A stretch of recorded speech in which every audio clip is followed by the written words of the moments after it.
How to use Kakaotalk emojis and stickers. In today's guide, I'll be showing you how to use Kakaotalk emojis and stickers in your chats. Let's get started.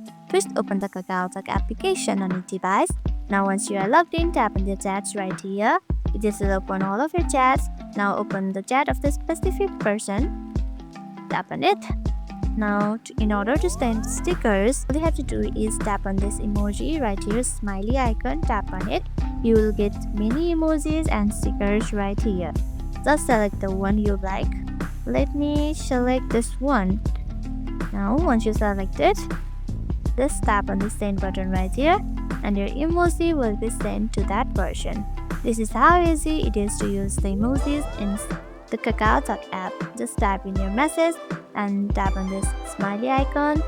Just select the one you like, and once you select it, tap on send right here.